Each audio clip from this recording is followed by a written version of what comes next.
शिव महापुराण की कथा यहां तक कहती है, आप अगर 1.25 लाख बेलपत्र शंकर को समर्पित कर रहे हो, आप 1.25 लाख कमल के पुष्प शंकर जी को समर्पित कर रहे हो, तो शिव महापुराण की कथा कहती है कि एक शंकर जी पे चढ़ा हुआ बेलपत्र ही उठाकर धोकर अगर आपने शंकर जी को चढ़ा दिया तो वो 1.25 लाख बेलपत्र के बराबर हो जाएगा।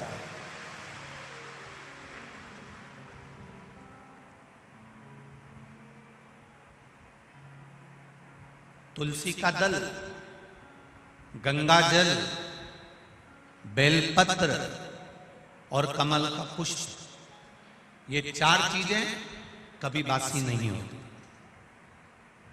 गंगा का जल अगर आपका 2 साल, 5 साल, 10 साल, 15 साल, 20 साल पुराना भी रखा है तो वो बासी नहीं होता।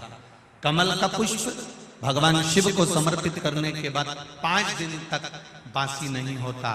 बेलपत्री, एक बेलपत्री देवाधिदेव महादेव पर चढ़ी हुई है, उसको धोकर चढ़ाते रहें, वो कभी बासी नहीं होती। और तुलसी का दल कभी बासी नहीं होता, ये बासी है ही नहीं।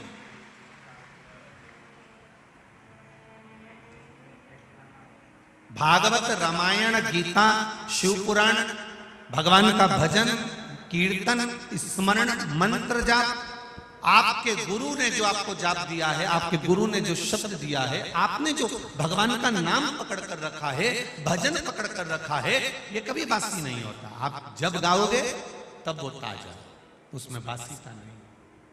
और एक शिव महापुराण को आप हजारों वर्षों से श्रवण करते करते आ रहे हो, भागवत जी को 5200 वर्ष से सुनते हुए आ रहे हो, रामचरितमानस को जीवन आप लोगों का निकल गया, सुनते सुनते दादा परदादा अपनी जिंदगी निकाल लिए, पर आज तक उसको पढ़ते पढ़ते, आज तक उसको सुनते सुनते, ये कभी ऐसा मन में भाव उत्पन्न नहीं हुआ कि अब मेरा सुनने का मन नहीं करता, अब मेरा पढ़ने का मन नहीं करता। इसको जितना सुनो, जितना पढ़ो, जितना धारण करो, ये उतना उभर कर हमारे सामने आता है। कितना विचित्र है हमारा शास्त्र। वायु पुराण कहता है, जब आपका स्नान नहीं हुआ, आप बगीचे में गए हो, आज्ञा लेकर किसी के वृक्ष से पुष्प ले रहे हो, किसी टाली से पुष्प ले रहे हो, तो उसके मालिक से आपने पूछकर उस पुष्प को आपने तोड़ लिया, भगवान को समर्पित कर दिया। और यदि वही पुष्प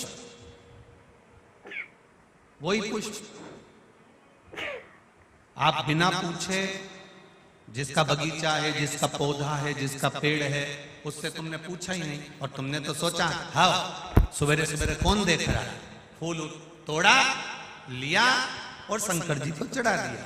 तो शिव महापुराण की कथा कहती है ये पुण्यता का कार्य नहीं है, ये पाप कर्म की शुरुआत हो जाती है, इसमें सुख का अनुभव नहीं।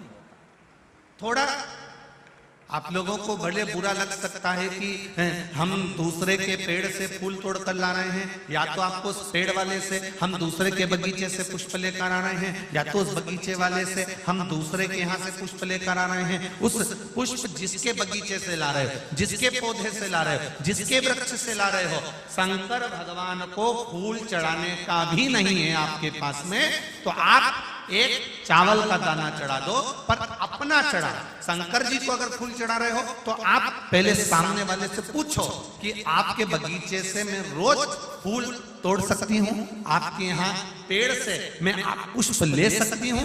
अगर वो कह दे हाँ हमारे यहाँ तो लगे ही रहते हैं, तुम्हारा मन करा करे तोड़ लिया करो, तुम्हारा मन करे उतार लिया करो और भगवान को चढ़ा दिया करो। तो वो पुष्प जब आप शिव जी को चढ़ाओगे तो आपको जीवन में आनंद की अनुभूति होगी और आपके कार्य सफल होना प्रारंभ हो जाएंगे अपने आप।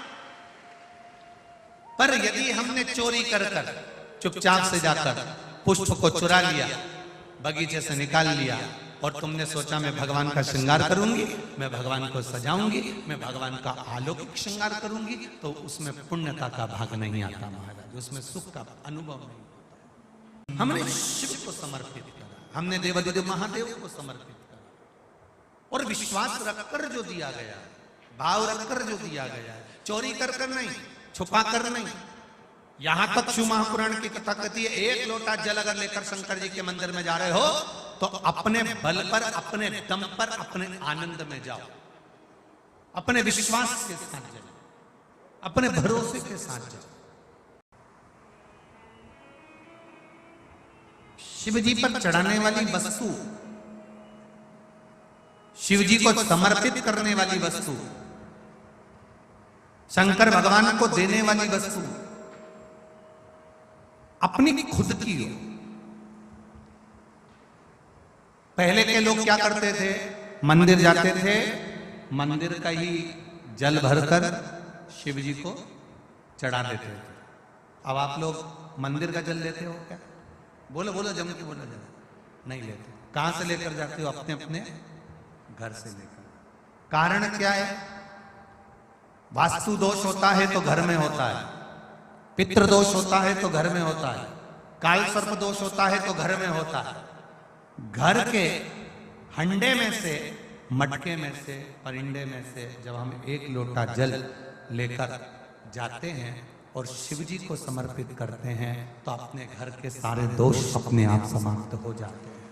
केवल जल समर्पित कर देने पर, केवल जल चढ़ा देने पर सारे दोष मिट जाते हैं, सारे दोष।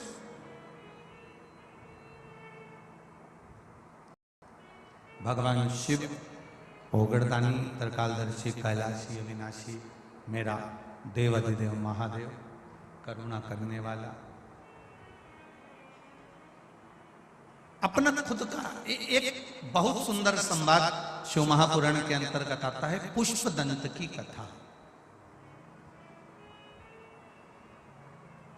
गंधर्व था, इंद्रलोक में इंद्र की सभा में बैठकर गायन करता था, कविता पाठ करता था, भजन करता था, कीर्तन करता था, स्मरण करता था, गायन में लगा रहता था।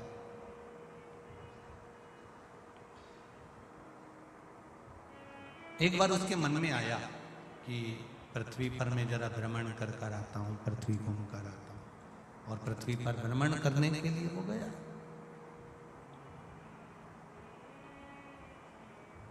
फूल, पंच पुष्प, शिव महापुराण की कथा है। फूल चढ़ाने से पहले फूल चढ़ाने का तरीका आना चाहिए। फूल चढ़ाने से पहले कौन से पुष्प आप देने जा रहे हो, वो फूल कहां से लेकर आए हो, उसका तरीका आना चाहिए। भले आपके पास में पुष्प नहीं है, आपने मंदिर कई पुष्प चढ़ाया, तो उसका भी तरीका आना चाहिए।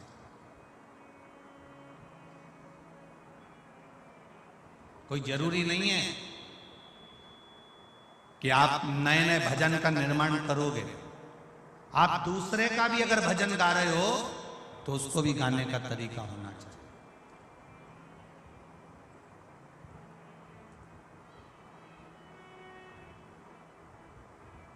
पुष्पदंत गंधर्व है, और गंधर्व के साथ में उसको वर प्राप्त है कि ये दिखेगा नहीं,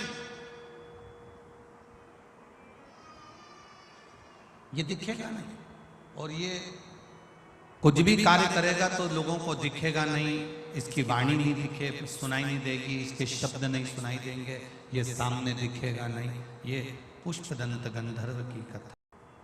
पुष्पदंत गंधर्व पृथ्वी पर भ्रमण करने के लिए आया है,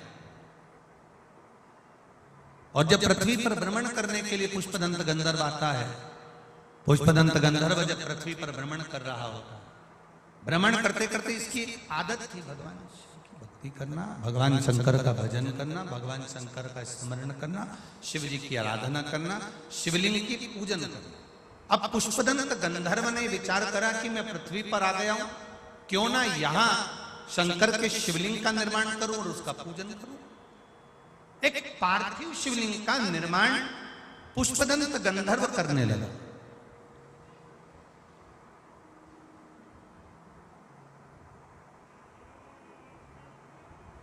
और पार्थिव शिवलिंग का निर्माण कर कर उसका पूजन करता, कहीं से फूल पत्ती मिल जाते समर्पित कर देता।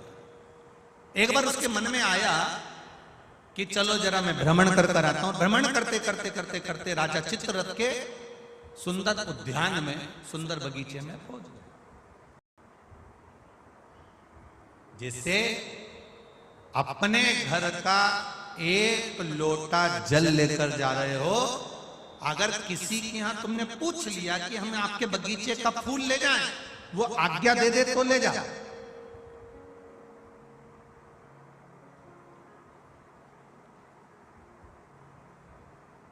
वो आज्ञा दे, लेकर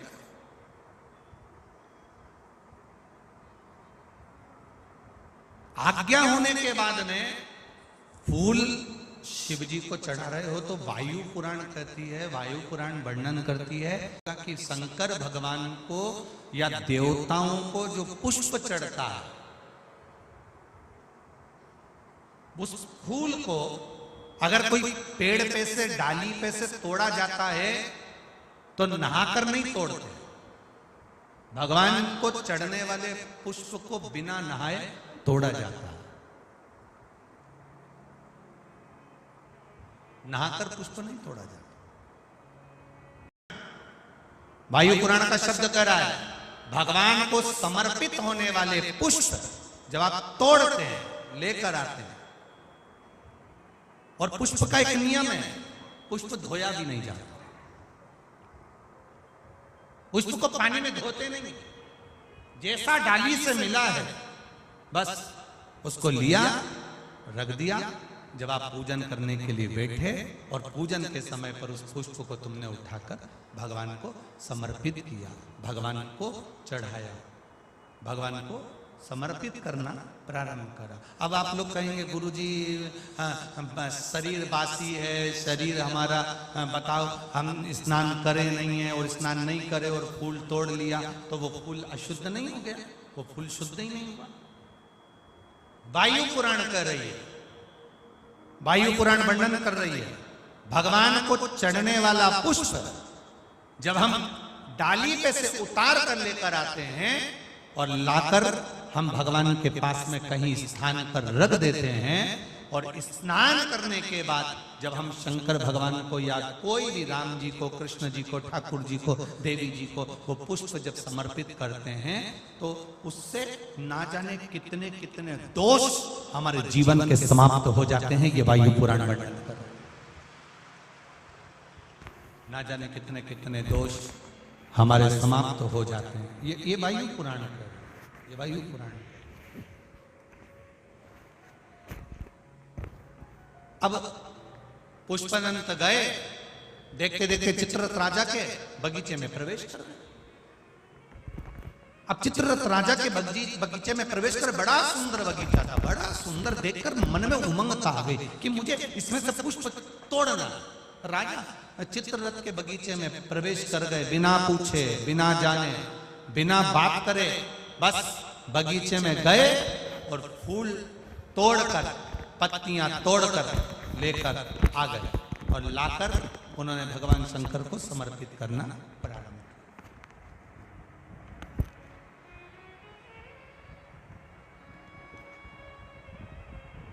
15 दिन निकल गए, 20 दिन निकल गए, 22 दिन निकल गए, 25 दिन निकल गए। एक बार राजा चित्ररथ भगवान का पूजन करने के लिए बैठे और भगवान का पूजन करते करते राजा चित्ररथ ने कहा चलो बगीचे से फूल लेकर जाओ जरा। अब माली गए, जो सेवक थे वो बगीचे पहुंचे और बगीचे से पुष्प लेकर आने लगे। बगीचे से जब पुष्प लेकर आए तो बगीचे में जाकर क्या देखते हैं कि वहां तो एक भी पुष्प नहीं है, सारे पुष्प टूट चुके, कोई ले जा चुका। कोई बात नहीं, टूट कर नीचे गिर गए होंगे। दूसरा दिन हुआ, तीसरा दिन हुआ, चौथा दिन हुआ, पांचवा दिन हुआ। रोज बगीचे से फूल गायब हो जाते हैं, रोज बगीचे से फूल समाप्त हो जाते हैं और वो फूल मिल नहीं पाते हैं। बड़ा दुखी होते हैं राजा। आज राजा को क्रोध आ गया, आखिर बगीचे में से फूल चुरा कौन रहा? पता नहीं, हमने बहुत ढूंढा पर मिल नहीं, बहुत प्रयास करा पर मिलता नहीं।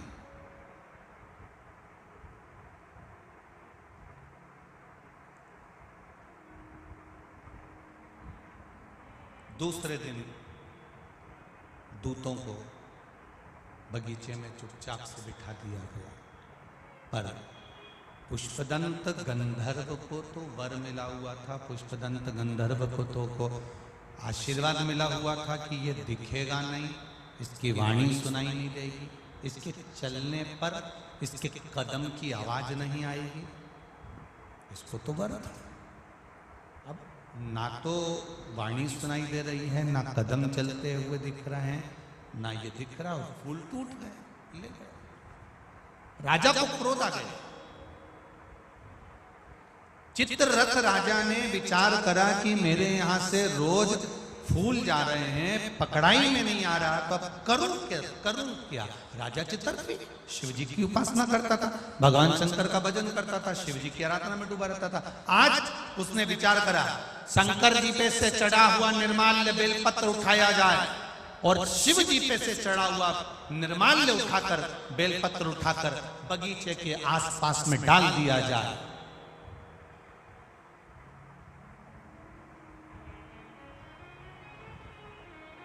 लोग समझते नहीं है, मंदिर में जाते हैं, भगवान पे चढ़ा हुआ फूल, भगवान पे चढ़ी हुई बेलपत्री पूरे मंदिर में जहां वहां पड़ी रहती है और लोग उस पे से चलते हुए, लांघते हुए निकल जाते हैं। पंच पुष्प शिव महापुराण की 2 बातें अपनी जिंदगी में उतार कर रखना। यदि कोई बड़ा रोग अपने जीवन में नहीं चाहते हो, इस मुख को जिंदगी भर शुद्ध चाहते हो और इस मुख में कभी कोई बड़ी बीमारी नहीं चाहते हो, तो 2 बातें अपनी जिंदगी में उतार कर रखना। एक, भगवान के पड़े हुए निर्माल्य पर कभी लांघा ना जाए। दूसरा, अपने मुख में पान खाकर, गुटखा खाकर या कोई वस्तु खाकर जो मंदिर के लिए रास्ता जा रहा हो, भगवान की कथा के लिए रास्ता जा रहा हो, भगवान के द्वार पर रास्ता जा रहा हो, वहां अपने मुख से थूका ना जाए। जितने लोग पार कर कर जाते हैं उतना दोष आपको लग जाता है और आपका जीवन नष्ट हो।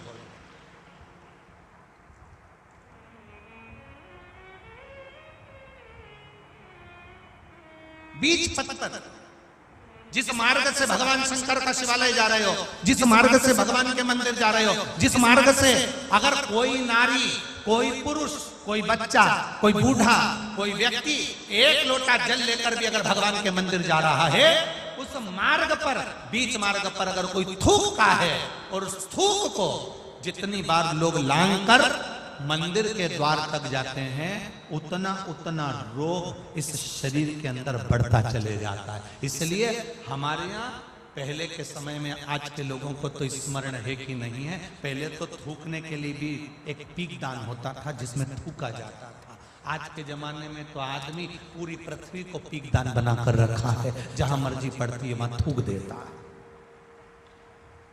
ये श्रेष्ठता नहीं है।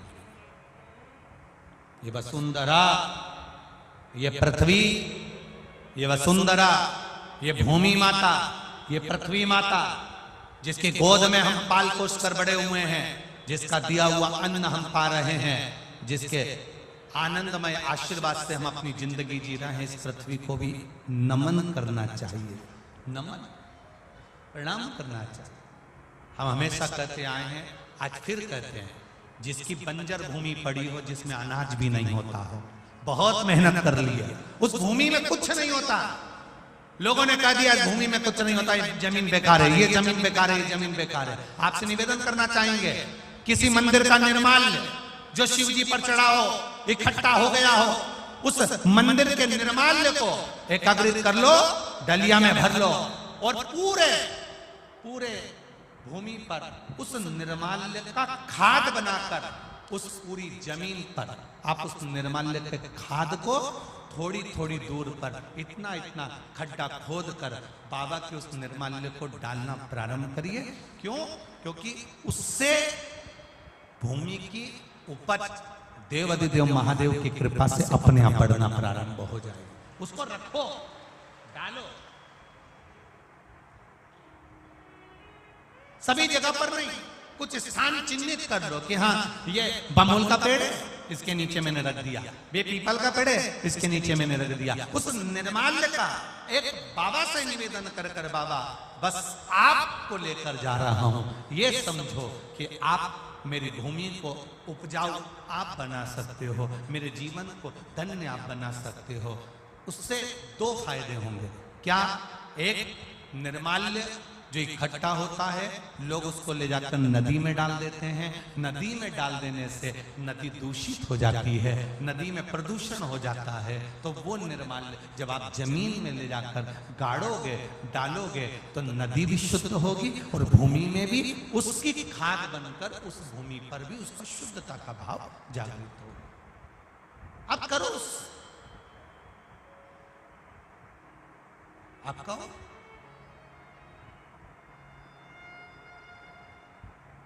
हर कहीं थूक देना, हर कहीं पर पान खाकर थूक दिया, तंबाकू खाकर थूक दिया, कहीं पर भी तुम्हारा मन पड़ा और तुमने पिचकारी, ना ना ना ना ना, शिव पुराण कर रही है, उससे हमें दोष लगता है। उस दोष का वर्णन कई लोग कहते हैं ये तो कुछ खाता ही नहीं था, ये तो बहुत अच्छा व्यक्ति था, इसको इसी बीमारी हो गई, इसको ऐसा रोग हो गया, कहां से हो गया, कारण क्या है, ये रोग आया कहां से? हो सकता है इसकी आदत में था, घर से निकलता था, कहीं देवालय शिवालय पढ़ता था, ध्यान नहीं दे पाता था, थूक दिया, उस पे से निकलकर लोग जाते रहे, मंदिर पहुंचते रहे, उसका दोष जिंदगी में आ जाता है। वो दोष पहले के समय में गांव के लोग तो आज भी जानते होंगे कि पहले पीक दान चलता था, आप लोगों के स्मरण में होगा, कभी कभी आप लोगों ने देखा भी होगा, छोटा सा रहता था, उसमें लोग थूक देते थे, उसमें लोग खुला कर देते थे, पर यहाँ वहाँ लोग नहीं थूकते, पर चला, अब लोगों ने वो चला। दो चीजें स्मरण में रहो, कोटेश्वर बाबा का दर्शन करने जाओ, महाकाल बाबा का दर्शन करने जाओ, ओंकारेश्वर बाबा का दर्शन करने जाओ, चाहे तुम्हारी मर्जी पड़े जिस शिवालय में दर्शन करने जाओ, जिस मंदिर में दर्शन करने जाओ, उस मंदिर में अगर कोई बेलपत्री जमीन पे पड़ी है, कोई फूल पड़ा है, आप दर्शन करने आए हो ना, उसको उठाकर किसी एक कोने में, किसी एक जगह पर ले जाकर पटक दो। कहीं थोड़ा सा भी अगर पुष्प और निर्माल्य रास्ते में पड़ा है, उसको कोई लांगेगा, उसका दोष हमको लगेगा, इसलिए उसको उठाकर कहीं एक और रख दिया जाए। पुष्पदन, निर्माल्य, चारों तरफ देखो, निर्माल्य भी दो चीजों में कार्य कर जाता है, एक रक्षा के लिए, एक अपने कार्य की सफलता के लिए।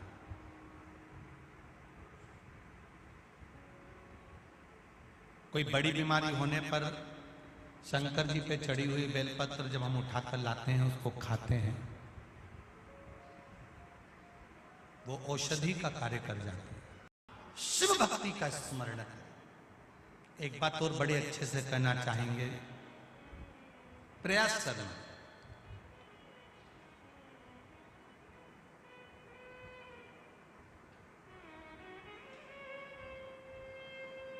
जिस कुएं में, जिस बावड़ी में, जिस बोर में, जिस स्थान पर पानी की कमी होती चली जाए, हम निवेदन करना चाहेंगे वहां उस बोर के आसपास, उस कुएं के आसपास, उस बावड़ी के आसपास बेलपत्री के कुछ पौधे लगाना चालू कर दो। धीरे धीरे मेरा महादेव पार्वती से मिलने के लिए आएगा तो गंगा को साथ में लेकर आ जाए, अपने आप आए। आप प्रयास करें, अभी तो खैर गर्मी है, पर बारिश में प्रयास करना। तुम्हें लग रहा है ये बोर सूख जाता है, बारिश में रहता है, ठंड में पानी रहता है, पर गर्मी में सूख जाता है। उसके पास में आप बेलपत्री के पौधे लगाना चालू करो, थोड़ी थोड़ी दूर बेलपत्री के वृक्षा का रोपण करना प्रारंभ करिए। मेरा महादेव जिस जगह पर बेलपत्री का पौधा होता है, वृक्ष होता है, वहां मेरा शिव पार्वती जी से मिलने के लिए आता है। और मेरा महादेव अकेला नहीं आता, उसके सिर पर गंगा विराजमान होकर आती है। तो गंगा वहां रहती है, गंगा वहां विराजमान रहती है। आप करो, शिव तत्व को जाने। पुष्पदंत पकड़ाई में नहीं आ रहा था, तब उसी समय पर चित्ररथ ने शिवजी पे चढ़ी हुई बेलपत्र को छाट कर निकलवाया और चारों तरफ बगीचे के जो द्वार थे, उन द्वारों के सामने देहली पर वो बेलपत्र रख दी। और बेलपत्र रखी और चित्ररथ ने कह दिया, अब तुम चिंता मत करो, वो पकड़ा जाएगा। और पुष्पदंत वापिस बगीचे में फूल तोड़ने के लिए गया। जाते ही बेलपत्री पर उसका पांव रखाया, किसी को आवाज नहीं आई, पुष्पदंत दिखाई नहीं दिया। और अंदर जब प्रवेश कर गया, प्रवेश करते ही बस देवाधिदेव महादेव कैलाश पर विराजमान थे और उनको क्रोध आ गया, क्रोध आ गया। गुस्से में आकर भगवान ने श्राप दे दिया। पुष्पदंत कोई साधारण सा व्यक्ति होता जो मेरे निर्माल्य को लांग कर जाता है, मैं उसको छोड़ता नहीं। पर तू मेरा भजन करने वाला, तू मेरा स्मरण करने वाला, तू जानता है कि निर्माल्य की महत्वता क्या है, शंकर जी पे चढ़े हुए जल की महत्वता क्या है, शिव जी पे चढ़े हुए एक बेलपत्र की महत्वता क्या है, शंकर पर चढ़े हुए नैवेद्य की महत्वता क्या है। कितना कितना शिव महापुराण की विद्धेश्वर संहिता के गीता प्रेस गोरखपुर की अगर आपके पास में शिव पुराण हो तो उसकी विद्धेश्वर संहिता के 75 नंबर पेज को निकालना, 75 नंबर पृष्ठ को निकालना, 75 नंबर पेज को निकालकर पढ़ना। उसमें लिखा है, शंकर भगवान की पूजा नारी हो, पुरुष हो, बच्चे हो, कन्या हो, स्त्री हो, वो जिस भाव से शिवलिंग की पूजन करती है, स्पर्श करती है, आराधना करती है, उसका जो मन में भाव प्रकट होता है, भगवान देवाधिदेव महादेव वेद व्यास जी लिखते हैं, शिव पूरा कर देते हैं। जो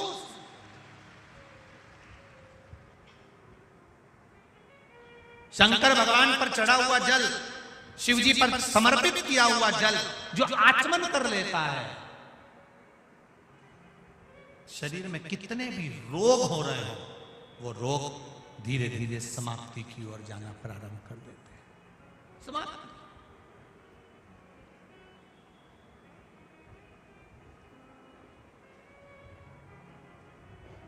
अब कई लोग कहते हैं कि साहब शंकर जी पे चढ़ा हुआ कैसे लें, शिव जी पे चढ़ा हुआ कैसे लें। ना ना ना ना, शिव महापुराण गीता प्रेस गोरखपुर की विद्धेश्वर संहिता निकालो और गीता प्रेस गोरखपुर की शिव पुराण के 75 नंबर पेज को निकालकर उसमें स्पष्ट कहा गया, शंकर जी पे चढ़ा हुआ जल, शिव जी पे चढ़ा हुआ कोई द्रव्य, शंकर द्रव्य नहीं, शिव जी पे चढ़ा हुआ कोई पदार्थ जो भगवान शंकर को नैवेद्य लगाया गया है, शिव जी को जो नैवेद्य समर्पित करा गया है, शंकर भगवान को जो खाने की सामग्री समर्पित करी गई है, उस वस्तु का, उस पदार्थ का, उस नैवेद्य का केवल मात्र अगर कोई संसार का मनुष्य शंकर भगवान के प्रसाद का मात्र दर्शन भी कर लेता है, तो भी उसके रास्ते में आने वाली बाधाएं अपने आप समाप्त होना चालू हो जाती हैं। यहां तक वर्णन, यहां तक शिव पुराण का है,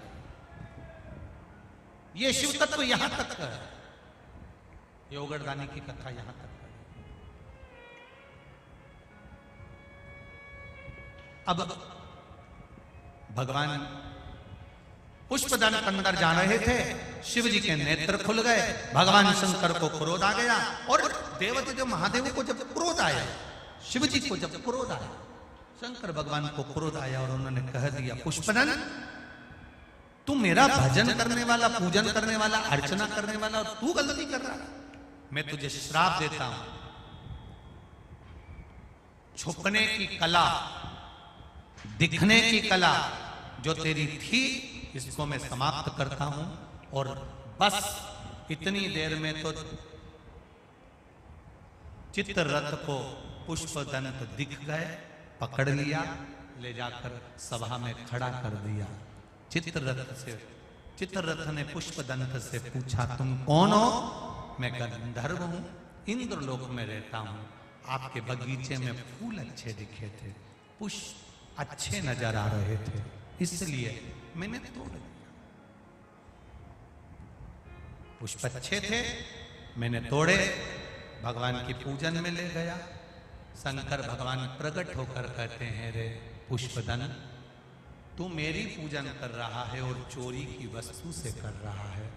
ऐसी पूजन मुझे नहीं चाहिए, ऐसी पूजन नहीं चाहिए। आप देवाधिदेव महादेव की जब पूजन करने बैठो तो झोली पसार कर बाबा से कहा करो, बाबा इतना देना, इतना देना कि मुझे किसी के आगे हाथ फैलाने की जरूरत नहीं पड़े, तेरे दरवाजे से झोली भरा जाए और मेरा सब कार्य आपकी कृपा से हो जाए, बस इतनी कृपा कर। कथा कर रहे भगवान शंकर से आप। निर्माल्य जैसे ही बेलपत्र रखी, तुरंत पुष्पदत्त जब निकला, निकलते से पांव रखाया, दोष लग गया, जिसके कारण बस उसकी जो सिद्धि थी वो समाप्त। शिव जी कहते हैं, पुष्पदन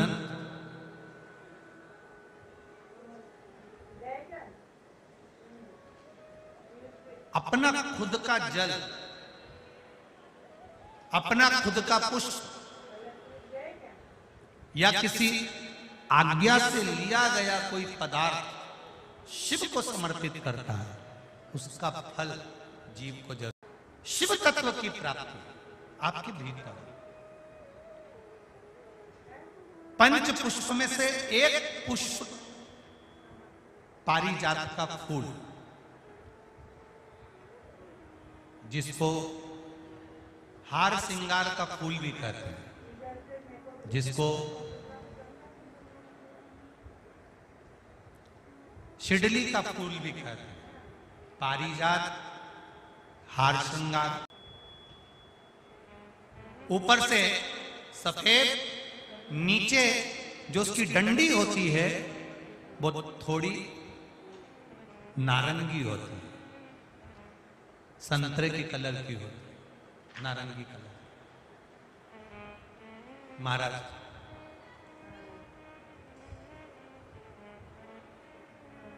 रात्रि में खिलने वाला ये फूल, रात्रि में जो फूल खिलता है पारिजात का, और हार श्रृंगार का जो ये पुष्प है, जिसको हार श्रृंगार भी कहते हैं, पारिजात भी कहते हैं, और कहीं कहीं इसको शिडली का पुष्प भी कहते हैं। ऊपर से सफेद होता है, नीचे उसकी जो डंडी होती है वो नारंगी कलर की होती है। शिव कथा कर रही है, शिव महापुराण का चरित्र कर रहा है। जिस समय पर संतान की प्राप्ति नहीं होती या किसी कारणवश, किसी कारण से हमारे यहां वंश की वृद्धि नहीं होती, तब देवाधिदेव महादेव की आराधना पारिजात के फूल से करी जाती। अब उस पुष्प को चढ़ाने का एक तरीका है, जरा ध्यान दीजिएगा। पंच पुष्प शिव महापुराण की कथा आप लोग सुनने के लिए बैठे हो, बड़ी आस लगाकर बैठे हो, उसको समझिए। पारिजात का जो फूल शिव जी को चढ़ता है, भगवान देवाधिदेव महादेव को चढ़ता है, जैसे ये शिवलिंग है, मान लो ये शंकर भगवान का शिवलिंग है, ये जलाधारी है, ये जल नीचे गिरने का स्थान। आप लोगों ने पहले कथा सुनी है ना सबने, आपको सबको मालूम होगा। राइट में गणेश जी का स्थान, लेफ्ट में कार्तिकेय का स्थान, बीच में अशोक सुंदरी की जगह। जहां पर यह शिवलिंग रखा है वो माता पार्वती जी का हस्त कमल, शिवलिंग के रूप में, शंकर भगवान के रूप में यह शिवलिंग है। ऊपर से जो एक एक बूंद जलाधारी नीचे गिरती है वो शंकर भगवान की 5 लड़कियां, जया, विषहरा, शामली बारी, दौतली और देव, ये शंकर जी की 5 बेटियां हैं।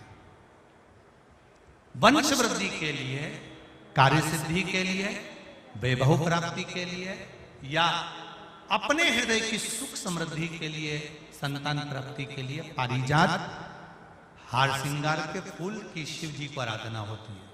हार श्रृंगार का जो पुष्प होता है, अशोक सुंदरी वाली जगह पर हम पारिजात के पुष्प को समर्पित करते हैं।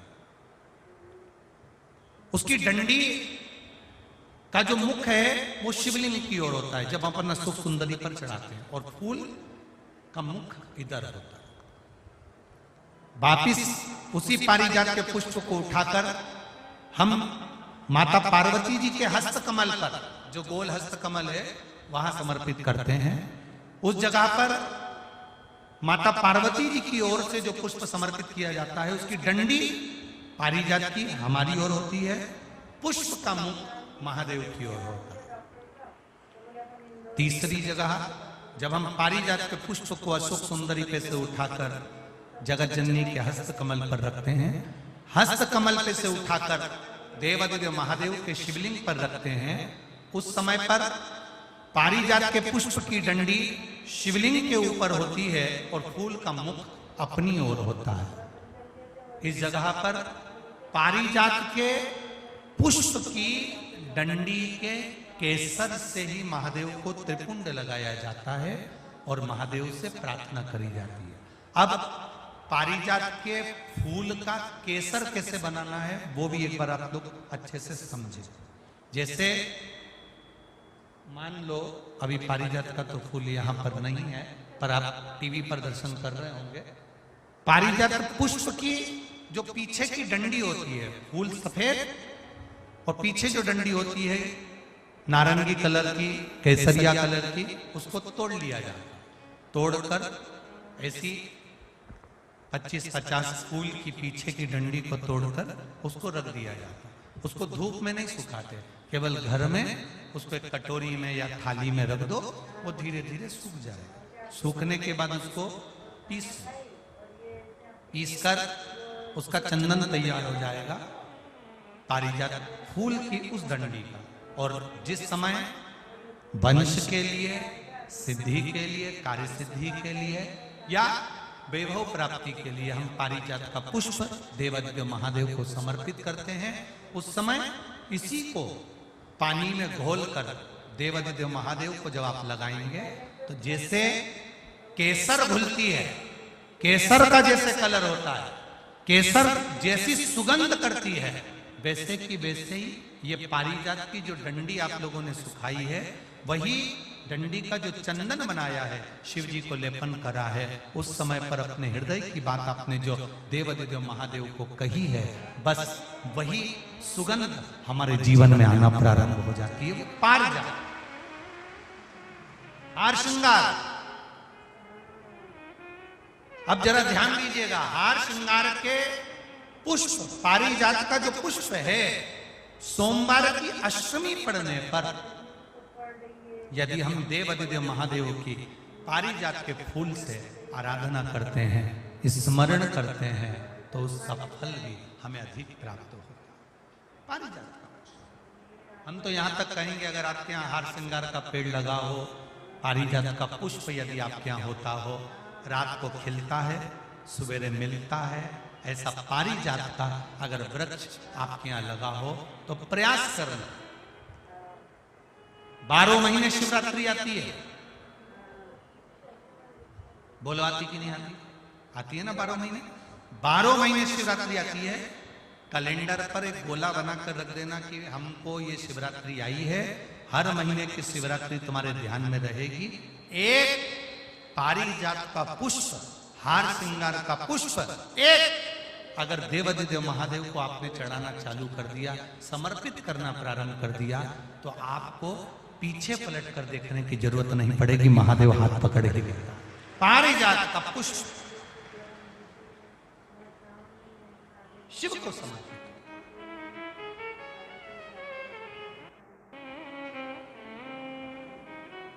सफेद कलर का पुष्प है, आप टीवी पर दर्शन कर रहे होंगे। केसरिया कलर की, नारंगी कलर की उसकी डंडी है, भगवान शिव को समर्पित।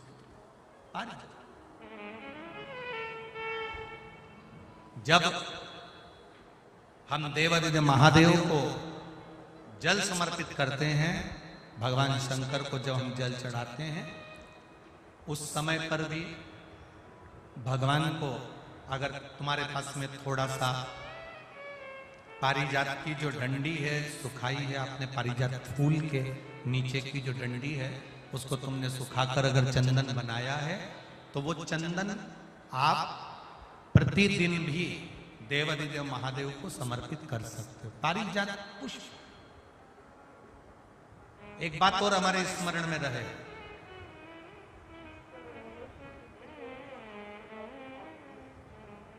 भगवान शिव को जो ये 5 तरह के पुष्प समर्पित करे जाते हैं, इन पुष्पों की डंडी जो पीछे लगी होती है, इसको तोड़ा नहीं जाता शिव जी को चढ़ाते समय। इसका स्मरण आपको।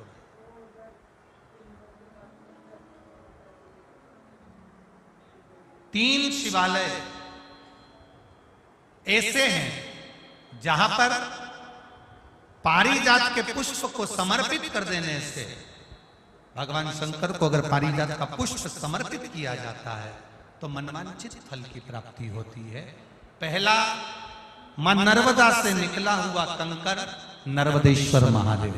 अगर कहीं नर्मदा जी के कंकर से शिवलिंग बना हुआ है तो मां नर्मदा के शिवलिंग पर पारिजात का पुष्प समर्पित होता है। दूसरा, जो शिवालय एकांत में हो, एकांतेश्वर महादेव जो एकांत में बैठे हो, भले ओटले पर बैठे हो, अकेले बैठे हो, एकांत में बैठे हो, वो एकांतेश्वर महादेव पर भी पारिजात का पुष्प समर्पित कर देने से, अगर कोई अदालत का कोर्ट केस होता है तो बाबा देवाधिदेव महादेव का मात्र पारिजात पुष्प का स्मरण या उसको समर्पित कर देने से भी फल की प्राप्ति होती है।